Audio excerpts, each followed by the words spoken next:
प्रभात।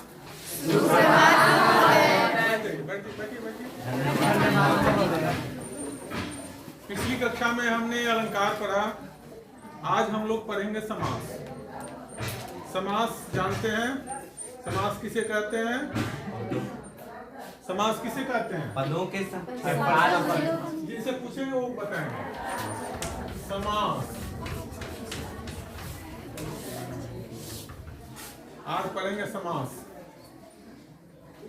समास की हमारी भाषा में बड़ी ही उपयोगिता है, बहुत ही उपयोगी है यह समास। हर एक व्याकरण का जो भी पाठ होता है उसका हमारी भाषा में कुछ न कुछ योगदान होता है। तो समास अगर हम जान लेंगे तो समास से होता क्या है कि हम कम शब्दों में अधिक बात कहने की कला सीख जाते हैं। हाँ, हमारी भाषा में एक शैली कही जाती है सामासिक शैली। सामासिक शैली मतलब कम शब्दों में अधिक बात कहना। ठीक है, तो सबसे पहले समास की परिभाषा स्मरण कर लीजिए और लिख लीजिए। ठीक है, समास समस्तपदीय समास।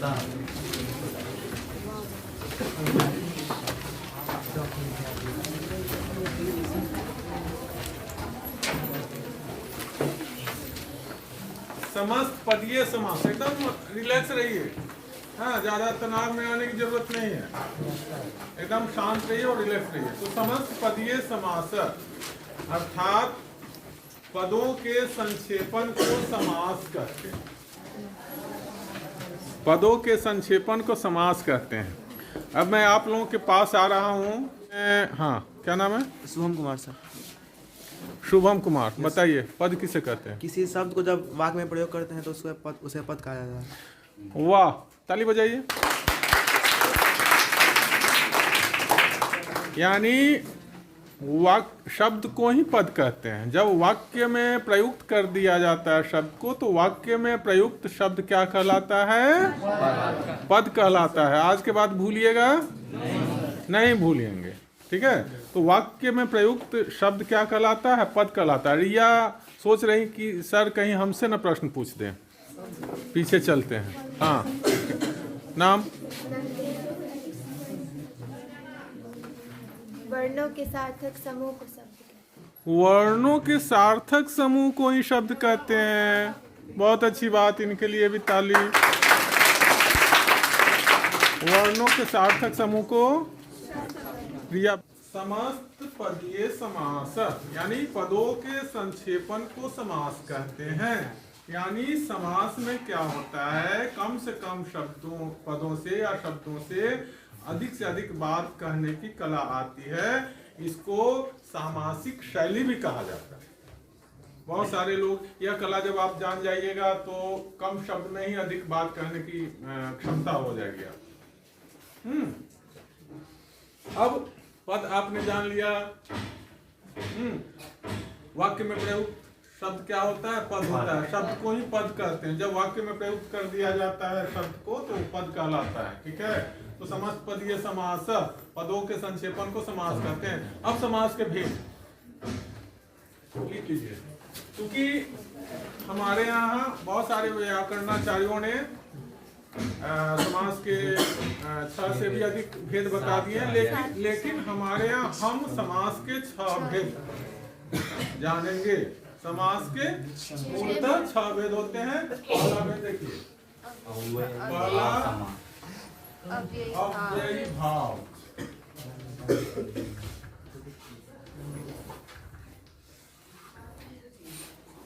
दूसरा तत्पुरुष।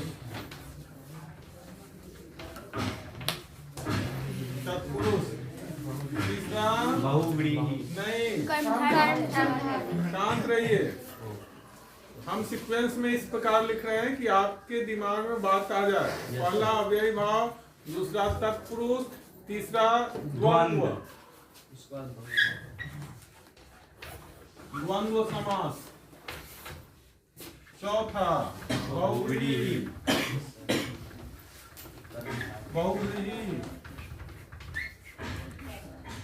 पांचवा द्विगु।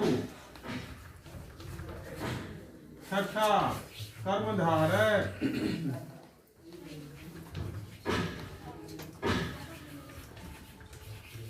कर्मधारय। चलिए सबसे पहले देखते हैं अव्ययी भाव समास को। अव्ययी भाव समास में क्या होता है, हाथ उठाइएगा। अव्यय शब्द किसे कहते हैं, हाथ उठाइएगा। अव्यय शब्द किसे कहते हैं? अविकारी को ही अव्यय कहते हैं। अविकारी शब्द सुना है? छात्रों की तरफ से हाथ उठ रहे हैं।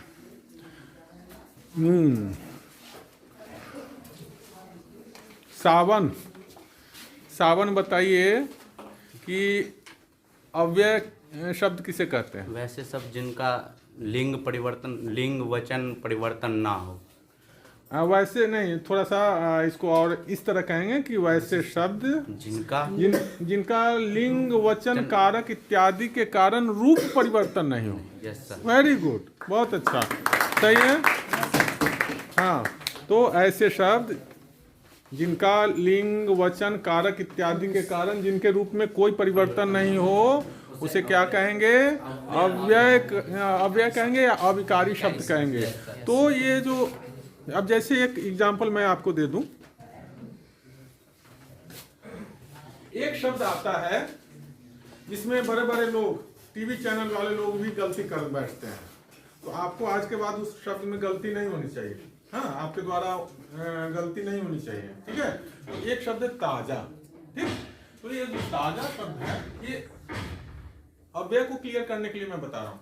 ये जो ताजा शब्द है ना, ये क्या है? अविकारी शब्द है। रोटी ताजा है या रोटी ताजी है? क्या नाम है आपका? है? शैलजा श्री, बताइए, रोटी ताजा है या रोटी ताजी है? रोटी ताजी। इन्होंने सही कहा क्या? नो। क्या बताइए? रोटी ताजा है। रोटी ताजा है। रोटी स्त्रीलिंग है कि पुल्लिंग है? स्त्रीलिंग है। तो ताजा क्यों? क्योंकि ताजा को लिंग वचन या पुरुष के चेंज नहीं होते और ताजा अव्यय है। Very good. नाम? स्नेहा कुमारी। स्नेहा कुमारी, ताली बजाओ। क्योंकि बैठिए, शैलजा बैठो। इसलिए मैं जब क्लास में आता हूं तो क्या करता हूं? Sit straight, open your mind, close your mouth, listen properly, then give answer. ये मेरा सूत्र है। ठीक से बैठिए, दिमाग को खोल कर बैठिए, ध्यान से सुनिए, उसके बाद आंसर दीजिए। अभी हमने क्या, ताजा शब्द हमने कहा अविकारी है, कोई बात नहीं, ये होती है भूल, नो नॉट प्रॉब्लम। हाँ, बैठ जाइए। तो ताजा क्या है? अविकारी शब्द है। ओंकार, खड़े होइए। तो आज की ताजा खबर, या सही है या गलत है? सही है। क्यों? लाउडली। क्योंकि आज स्त्रीलिंग है। आज क्योंकि ताजा क्या है? अव्यय है। खबर स्त्रीलिंग है, लेकिन ये जो ताजा का रूप लिंग के कारण नहीं बदला है, इसलिए क्या है? अविकारी शब्द है। हाँ, दाल, ये दाल कच्ची है या दाल कच्चा है? दाल कच्चा है। हैं? दाल कच्ची है या कच्चा है? दाल अच्छी है या अच्छा है? अच्छा। हैं? अच्छा, यह बताओ, नाम क्या है? ईशा। ईशा, यह बताइए कि दाल अच्छी है या अच्छा है? अच्छी। अच्छी है। दाल स्त्रीलिंग शब्द है। दाल ताजा है या ताजी है? ताजा। ताजा है। क्यों दाल ताजा है? क्यों? क्योंकि ताजा क्या है? अव्यय शब्द है। अव्यय शब्द का रूप कभी परिवर्तित नहीं होता है। देखिए, एक चीज ध्यान में रखिए। ईशा बैठिए। एक चीज ध्यान में रखिए कि व्याकरण के बहुत सारे पार्ट एक दूसरे से कोरिलेटेड हैं, जुड़े हुए हैं। हम पढ़ रहे हैं समास, इसमें आ गया पद, इसमें आ गया अविकारी शब्द, इसमें कारक भी आने वाला है, इसमें कारक भी आने वाला है। ठीक है, देखिए कैसे आएगा। इसलिए ध्यान से देखना है और समझना है। हाँ, जहाँ प्रॉब्लम होगी हमसे प्रश्न पूछिएगा। अव्ययी भाव समास में क्या होता है? प्रथम पद प्रधान होता है। अव्ययी भाव समास में क्या होता है? प्रथम पद प्रधान होता है। और क्या होता है अभिराज? अविकारी होता है। अविकारी बहुत तेज है। ये अविकारी बहुत तेज है। इसने खट से जवाब दे दिया। तो अभिराज का मुंह दिखा देते हैं दर्शकों को। ये जो अभिराज हैं इन्होंने खट से जवाब दे दिया। दूसरा पद संज्ञा से। प्रथम पद प्रधान होता है, हाँ, और अविकारी होता है, इसको ध्यान में रखिएगा, ठीक। अव्ययी भाव समास में प्रथम पद क्या होता है? प्रधान होता है और अविकारी होता है। अविकारी शब्द किसे कहते हैं? आप सब समझ गए? अब जैसे प्रतिदिन यानी प्रत्येक दिन। और एक दो एग्जाम्पल बताइए, शांतनु बताइए। प्रत्येक दिन मतलब जैसे रातों रात। हाँ शांतनु, और एग्जाम्पल बताइए। रातों रात, ठीक है। और प्रत्येक भी हो गया। प्रत्येक हो गया। और प्रतिदिन। आमरण। यस। आमरण। Yes sir. आजन, ये सब के यथाशक्ति। बहुत, क्या नाम है? विक्की। देखो विक्की ने भी बहुत अच्छा जवाब दिया, यथाशक्ति। हाँ ठीक है। तो ये है अव्ययी भाव समास में क्या हुआ? प्रथम पद प्रधान होता है और अविकारी होता है। अब देख लीजिए तत्पुरुष समास। चूंकि हमको इस कक्षा में सभी समास को कवर कर लेना है, इसलिए ज्यादा डिटेल में हम नहीं जा रहे हैं। उसका कंसेप्ट क्लियर करते जाइए, 2-4 एग्जाम्पल दिमाग में रखिए और उसके बाद विस्तार में आगे आप पढ़िएगा। तो तत्पुरुष समास, तत्पुरुष समास में क्या होता है? उत्तर पद प्रधान होता है। उत्तर का अर्थ होता है बाद, अर्थात द्वितीय पद। अव्ययी भाव में प्रथम पद, तत्पुरुष समास में द्वितीय पद प्रधान होता है। हाँ, अब तत्पुरुष समास के भी भेद होते हैं। हाथ उठाइएगा, इससे पहले पढ़ा है वो हाथ उठाइए। हाँ, शांतनु का हाथ उठा है, इन्होंने बता दिया है। आपसे भी मैंने आंसर ले लिया, इनसे लेते हैं। हाँ, नाम? प्रतीक। ये प्रतीक बताइए। प्रतीक, तत्पुरुष समास के कितने भेद? 6 भेद। चलिए, तत्पुरुष समास के इन्होंने प्रतीक ने बताया 6 भेद। आप में से कोई उसका नाम बता सकते हैं? सर कौन कौन सा? सर द्वितीया हो गया सबसे पहले, तो उसको कर्म कह सकते हैं। हाँ। ये सर तृतीया में करण, और फिर चतुर्थी में सर संप्रदान, हाँ। पंचमी में सर आपादान, षष्ठी में सर संबंध, और सप्तमी में अच्छा, इन्होंने एक शब्द बोला है आपादान, सही है क्या? अपादान। हाँ, देखिए शब्दों के उच्चारण पर एकदम ध्यान दीजिएगा। सिर्फ मात्रा बदलने से क्या हो गया? गड़बड़ हो गई बात। अक्सर लोग इसमें भूल कर बैठते हैं। आपादान अर्थ बदल गया, आपा का दान कर देना, खुद का आपा, लेकिन यहाँ क्या है? अपादान। अपादान, आपादान कारक कई लोग बोल देते हैं, लेकिन अगर कोई बोले और तो ज्यादा टोकना नहीं चाहिए, थोड़ा सा मुस्कुरा दीजिएगा। वो समझने वाले होंगे, समझ जाएंगे कि कुछ भूल हुई है, अन्यथा वो ईगो पर ले लेंगे। हाँ, कोई मित्र है तो उनको करेक्ट कर दीजिए, सुधार दीजिए। तो तत्पुरुष समास में एक है अपादान तत्पुरुष। तो तत्पुरुष समास के 6 भेद। कारक के कितने भेद? हाथ उठाइएगा। रिया बताइए, कारक के कितने भेद? 8 भेद। कौन कौन से? लाउडली बोलिए।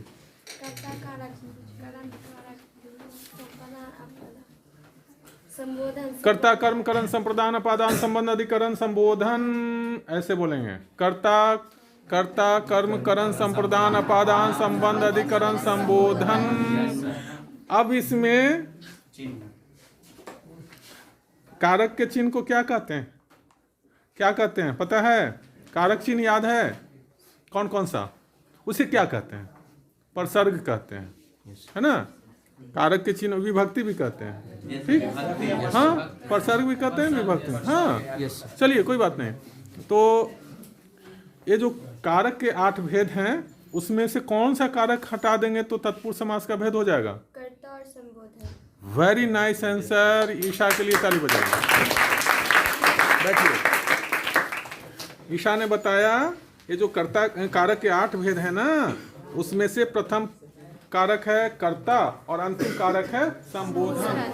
तो कर्ता को हटा देंगे, और सम अंत में संबोधन को हटा देंगे, जो भी बच गए वो तत्पुरुष समास के भेद हो गए। हाँ, अब तत्पुरुष समास में क्या होता है, उसके सामासिक पदों का विग्रह करने के बाद उसमें जिस कारक का प्रसर्ग आएगा या चिन्ह आएगा, उस कारक वह सामासिक तत्पुरुष समास का वो भेद हो जाएगा।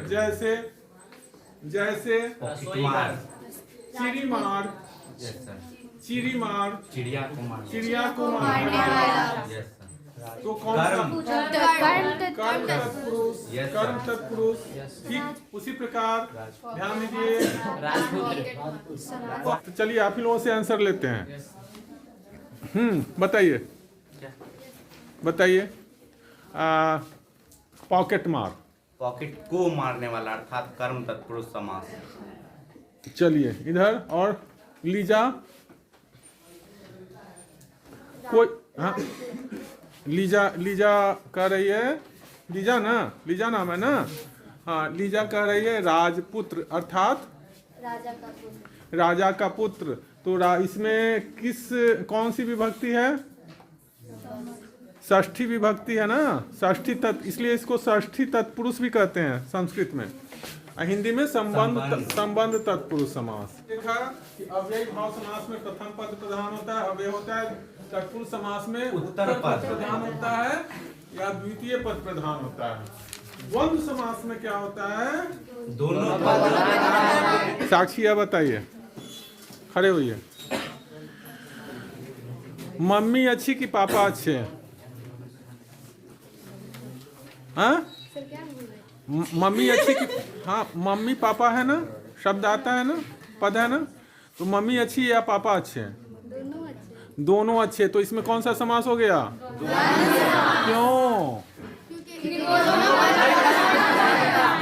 दोनों पद प्रधान है। तो अच्छा, ज्यादा कौन मानते हैं, मम्मी मानती है या पापा मानते हैं?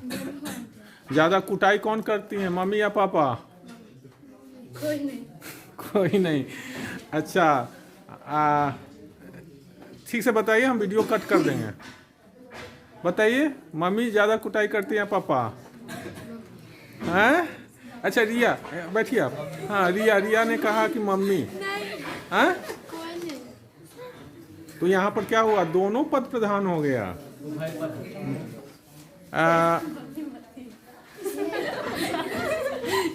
हाँ, अच्छा चलिए कोई बात नहीं। तो ये द्वंद्व समास में जैसे लोटा डोरी, हाँ लोटा डोरी, माता पिता,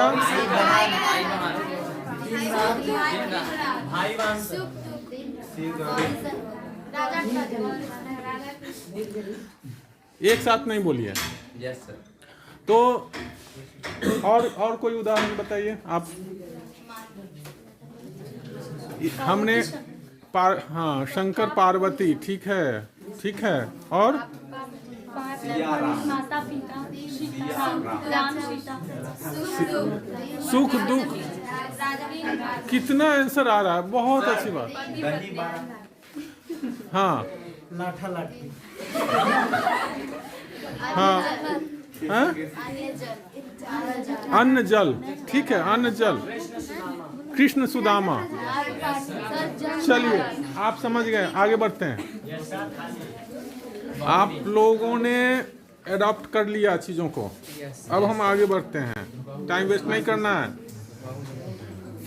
अब देखा आपने कि अव्ययी भाव में प्रथम पद प्रधान, तत्पुरुष में द्वितीय और या उत्तर पद प्रधान, द्वंद्व में दोनों पद प्रधान, बहुव्रीहि में कोई पद प्रधान। बहुव्रीहि में कोई पद प्रधान। तो बहुव्रीहि समास में क्या होता है, कोई पद प्रधान नहीं होता, जबकि दोनों पद मिलकर किसी तीसरे अर्थ को सूचित करते हैं। अब जैसे पीतांबर में क्या है, पीत है और अंबर है। अंबर का अर्थ वस्त्र होता है, पीत का अर्थ पीला। तो पीला है वस्त्र, जिसका अर्थात विष्णु।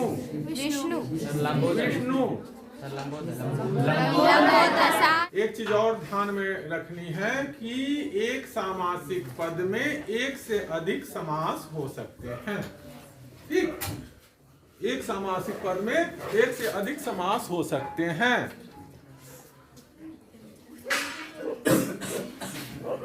अस्माकं विद्यालयस्य परिसरे नाना प्रकाराणां कुक्कुराः सन्ति।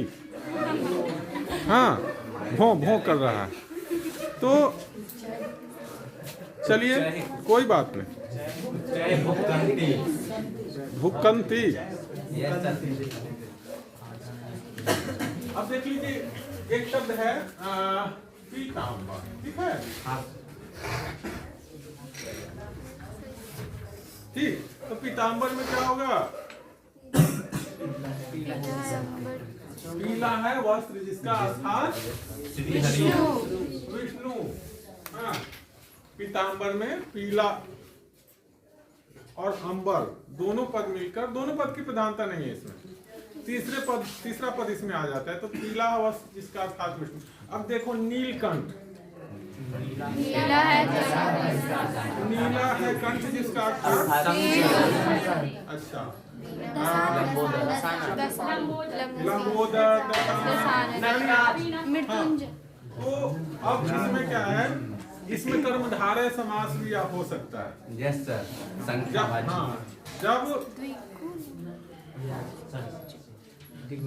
जब अब जैसे पीताम्बर का विग्रह करेंगे पीला वस्त्र, तो पीला क्या हो गया? विशेषण हो गया। वस्त्र क्या हो गया? विशेषण हो गया। तो यहाँ कर्मधारय में विशेषण विशेष से संबंध होता है। तो फिलहाल यहाँ देखिए, अव्ययी भाव समास में प्रथम पद प्रधान होता है, अविकारी होता है। तत्पुरुष समास में द्वितीय पद प्रधान होता है, ठीक है? और द्वंद्व समास में दोनों पद प्रधान होता है। बहुव्रीहि समास में कोई पद प्रधान नहीं होता है, ठीक है? जबकि तीसरे अर्थ को सूचित करते हैं। और द्विगु समास में क्या होता है? बहुत सामान्य सा वह समास है। हम गर्ल्स की तरफ से हाथ उठाइएगा जो जानती हैं द्विगु समास में क्या होता है। आपने बता दिया, आपने हाँ आपने आंसर नहीं दिया, आप बताइए। सर, द्विगु समास में पहला पद जो होता है वो संख्यावाची होता है। नाम आकृति। आकृति बता रही हैं कि द्विगु समास में क्या होता है? पहला पद क्या होता है? संख्यावाची होता है। हाँ, इसमें संख्या का मामला होता है, ठीक है? तो आकृति के लिए ताली। तो अब जैसे उदाहरण इधर से ले लेते हैं, उदाहरण इधर से ले लेते हैं। आपने बता दिया, आपने ओंकार से बात हो गई है। चलिए पीछे चलते हैं। जैसे कि पंचवटी। नाम अनीश अली। अनीश अली बता रहे हैं। जैसे पंचवटी, हाँ मतलब यानी इसमें 5 है, वो संख्यावाची है। इस आधार पर इन्होंने कहा पंचवटी सही कहा इन्होंने। और बताइए। और बताइए।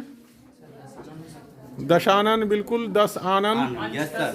ठीक है। अब इसमें क्या हो गया? हाँ, सुनो, अब इस दशानन मैंने कहा ना कि एक सामासिक पद में एक से अधिक समास रह सकता है। विग्रह करने के ऊपर निर्भर है कि कैसे विग्रह करते हैं। दशानन 10 आनन का समाहार, या 10 आनन वाला, हाँ, या 10 मुख, तो ऐसे में द्विगु हो जाएगा। और जब इसका दूसरे हिसाब से हम विग्रह करेंगे, 10 हो आनंद जिसका अर्थात रावण, हाँ पंचतंत्र, हाँ ठीक है। तो नाम क्या है आपका? राहुल ने बताया। अब चलिए, घंटी लग गई है, लगने दीजिए, कोई बात नहीं, 2 मिनट में बात समाप्त हो जाएगी। तो देख लिया हमने कि अव्ययी भाव समास में क्या होता है? प्रथम पद प्रधान होता है। क्या होता है? तत्पुरुष में, द्वंद्व में, द्विगु में, और कर्मधारय में। Very good. विशेषण और विशेष से संबंध होता है। अब हम आते हैं इसमें भी कुछ प्रश्न बनते हैं। विशेषण किसे कहते हैं?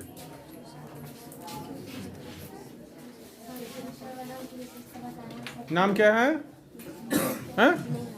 नेहा। नेहा बताइए, विशेषण किसे? संज्ञा बताने वाले शब्द को विशेषण। बहुत अच्छी बात, ताली बजाइए। संज्ञा सर्वनाम की विशेषता बताने वाले शब्द को विशेषण कहते हैं। विशेष्य किसे कहते हैं? जो विशेषण की विशेषता बतलाता है उसे विशेषण। नहीं, जो विशेषण की विशेषता बताता है उसे प्रविशेषण कहते हैं। ठीक है, जो विशेषण की विशेषता बताता है उसे प्रविशेषण कहते हैं। लेकिन विशेष से हाथ उठाइए। हाँ, जिसकी विशेषता बताई जाए, जिसकी। अच्छा, ये वहाँ देखिए, वहाँ पर बैठा हुआ है कुत्ता, काला कुत्ता है ना, तो काला कुत्ता, काला कुत्ता में क्या होता है? काला विशेषण और कुत्ता विशेष्य। वेरी गुड, काला विशेषण और कुत्ता विशेष्य, यानी बैठ जाइए। कर्मधारय में क्या होता है? विशेषण विशेष से संबंध होता है। तो इसी के साथ आज की कक्षा हम यहीं समाप्त करते हैं। अगली कक्षा में हम व्याकरण के किसी नए टॉपिक को लेकर प्रस्तुत होंगे। तो समाज आज समझ में आया ना? कहीं कोई दिक्कत? No sir. चलिए, अच्छी बात।